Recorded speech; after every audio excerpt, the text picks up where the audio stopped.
안녕하세요. 정보가 세상을 바꾼다 인포뱅크입니다. 이번에 전해드릴 내용은 중국 광군제, 경기 침체, 조용히 마무리, 매출 늘었지만 기대에 못 미쳐 저가 위주 쇼핑에 대해서 한번 알아보도록 하겠습니다. 여러분의 구독, 좋아요, 그리고 필요하시면 알람 설정까지 부탁드리겠습니다. 자, 이번에 광군제를 이렇게 표현을 할 수 있어요. 기대에 못 미쳤다. 매출은 사상 최대로 지금 늘어났지만 실질적인 물건의 판매를 보면 생필품 위주, 그리고 지금 당장 필요한 물건 위주로 많이 판매가 되었다라고 지금 볼 수가 있죠.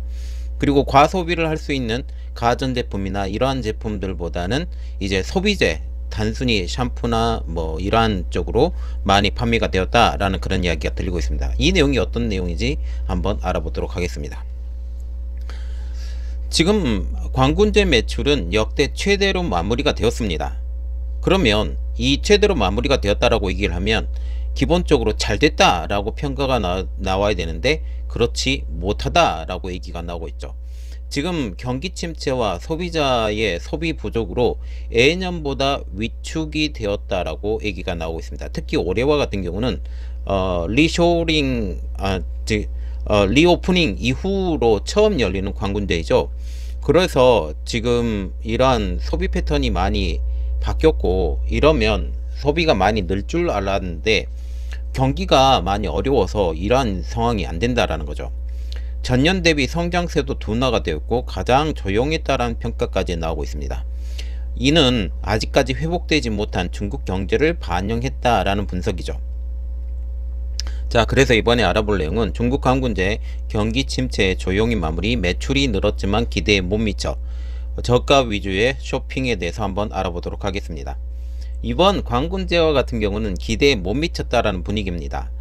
2023년 광군제 매출이 약 1944억 달러, 2022년 광군제 매출이 약 1894억 달러, 지금 작년과 비교하면 약 3.4% 증가했다라고 알려지고 있죠. 이번 광군제는 2022년과 2021년의 폭발적인 성장세보다는 크게 둔화된 매출이라고 볼 수가 있습니다. 자, 우리가 봐야 되는 것은 바로 이거죠.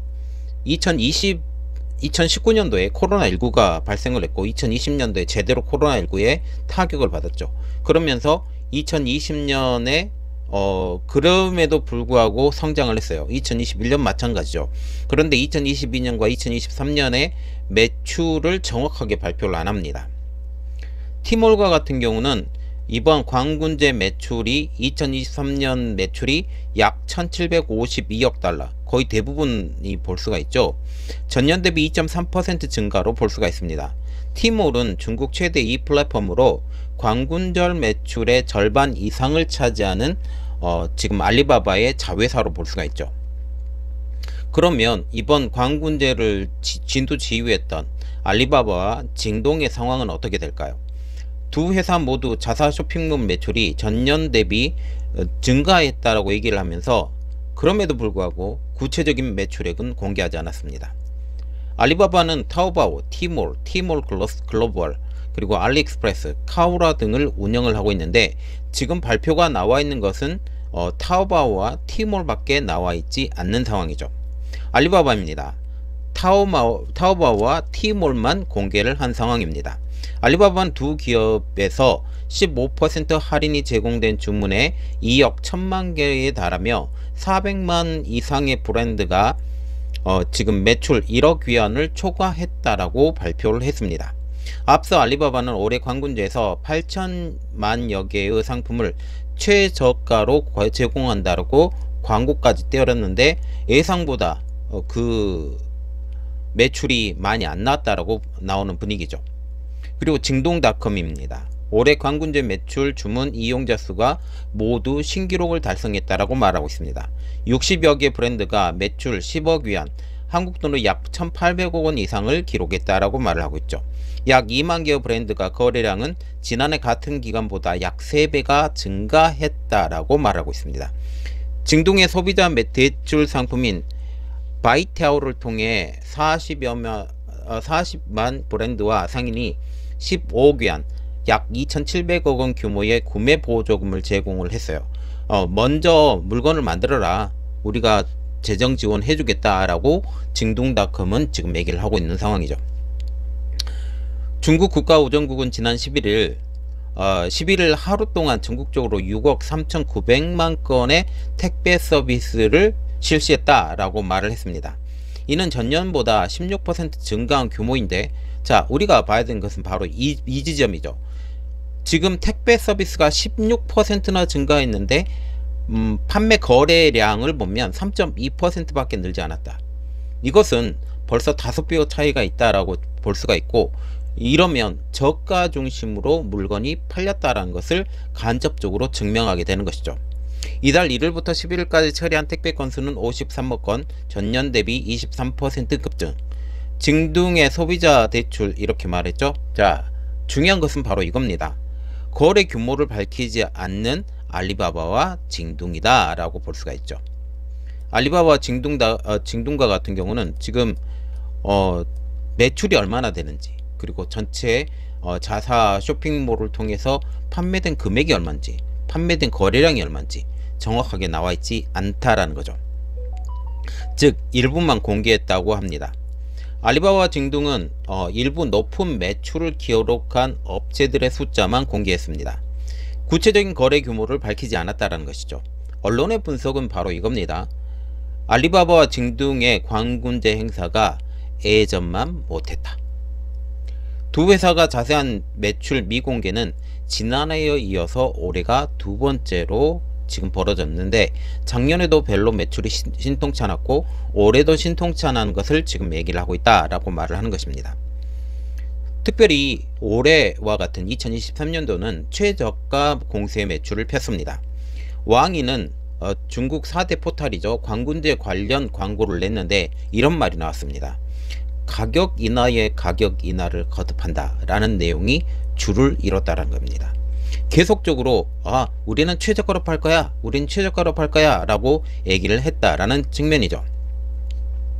다수의 온라인 쇼핑몰에서도 인터넷 최저가 50% 할인, 1위한 약 181원부터 등 파격적인 초저가를 전면에 내세운 광고 문구가 전면에 뒤덮였습니다. 우리가 알리익스프레스를 들어가도 최저가 우리 광고 엄청 때리죠. 최저가 이야기를 계속 하는 것입니다. 언론에서도 광군제 띄우기를 하고 있는데요. 택배 물량이 폭증했다, 그리고 소비가 회복되었다, 그리고 이는 경기 둔화로 지갑이 얇아진 소비자 반응은 냉정했다라는 분석이 나오고 있습니다. 그래서 우리가 봐야 되는 것은 냉정한 소비자이죠. 광군제 시작 전에는 포털 사이트에 이런 글이 올라옵니다. 소비를 줄이자, 사지 않으면 100% 할인.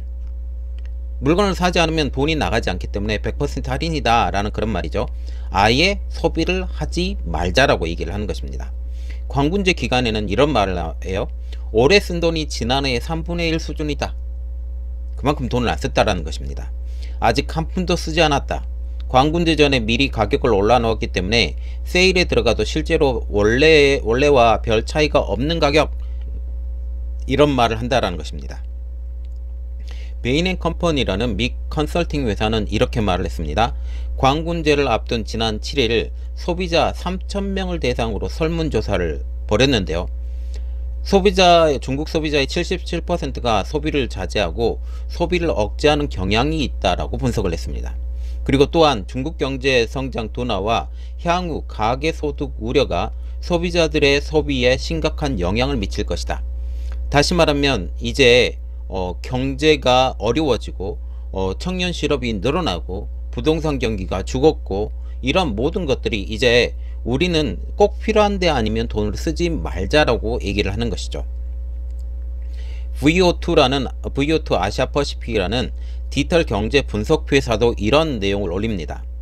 올해 광군제 매출은 전년 동기 대비 7.5% 감소했으며 소비의 42%는 일상적인 필수 품목이다. 우리가 여기서 눈여겨봐야 할 것은 소비의 42%가량이 일상생활의 필수 품목에 집중되었다. 가격이 저렴한, 이렇게 볼 수가 있다는 거죠. 과소비를 안 한다는 뜻입니다. 그러면 이번 광군제로 볼 수 있는 중국에 대한 우려는 뭘까요? 경기의 불확실성이 여전하다라는 분석이죠. 소비가 감소하고 구매도 할인 상품보다는 생활 필수품 위주로, 아무리 할인을 해줘도 그것을 당장 사는 게 아니라 당장 내가 필요한, 그리고 미래에도 꼭 필요한 제품, 생활 필수품을 위주로 이번 합리적인 구매를 중국에서 했다. 중국과 같은 경우는 과시욕이 있어서 필요 없는 제품들도 이전에 많이 샀는데 이제 소비 패턴이 바뀌었다라는 그런 분위기죠. 그러면 이번 소비 위축의 이유가 있을 거 아니에요. 그 이유는 두 가지로 분석이 되는데, 첫 번째 청년 실업, 두 번째 부동산 경기 불안에 따른 수익 감소. 모든 사람들이 이제 부동산 하락 때문에 여기에 돈을 투자하고, 이 돈을 투자해서 나오는 차익을 가지고 윤택하고 경제가 여유로운 생활을 했습니다. 그런데 이제는 그런 생활을 볼 수 없다라는 것이죠. 이 때문에 그러면 이곳에 대한 수익이 우리가 없기 때문에 우리가 수익이 들어오면 아껴 쓰자라는 분위기입니다. 중국 시장 조사 그룹이라는 차이나 마켓 리서치 그룹이 이런 발표를 해요. 올해 9개월 동안 꾸준히 할인을 받아왔기 때문에 관군제에서 소모품 외에는 큰 할인을 기대하지 않는다.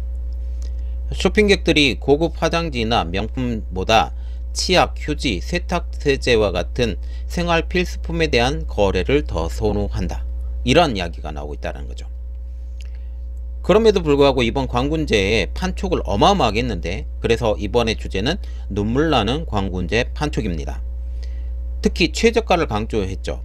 알리바바의 티몰과 같은 경우는 최저가라는 타이틀의 광고를 했습니다. 그리고 지도우닷컴이라는 징동닷컴의 자회사이죠. 지도우닷컴은 정말 저렴하다 라고 광고를 했습니다.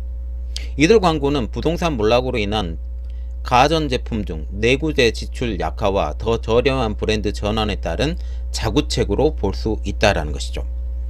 그러면 이번 광군제가 보여주는 중국의 실상은 어떻게 될까요? 중국의 경제성장 둔화는 여전하다는 것을 볼 수가 있습니다. 그리고 두 번째, 중국 소비자들의 소비 패턴이 이전에 보여주기식 패턴이었던 것이 이제 필수품만 사는 패턴으로 바뀌었다. 즉, 큰 경제의 소비보다 가성비를 추구를 하고 정말 필요한 것이 아니면 안 사는 상황으로 변했다라는 것입니다. 이를 통해서 외국 기업들이 중국에 들어갈 때 이제는 이러한 패턴으로 들어가야 되겠구나 라고 생각을 할 수 있다는 거죠. 즉, 분수에 맞는 소비 추구를 한다라는 내용입니다. 자, 우리가 봐야 되는 것은 바로 이거죠. 중국이 이번 광군제를 통해서 어떠한 내용을 봤냐? 광군제가 아무리 싸게 팔고 얘기를 해도 이제 중국은 합리적인 소비를 하는 나라로 바뀌었다. 결국 중국 자체가 너무 상황이 어려워지고 힘들어지는 상황으로 가고 있다. 특히 부동산 몰락이, 부동산 불황이 계속 지속되면서 이제 더 이상 과외돈으로 도는 돈들이 없기 때문에 이러한 현상이 벌어지는 것이다 라고 볼 수 있습니다. 자, 이번 내용을 가지고 여러분들은 어떻게 생각하시나요? 그리고 여러분들은 중국을 어떻게 판단하십니까? 자, 이번 내용은 여기까지 하겠습니다. 저희 내용이 여러분들에게 도움이 됐다고 생각을 하시면 구독, 좋아요, 그리고 필요하시면 알람 설정까지 부탁드리겠습니다. 감사합니다.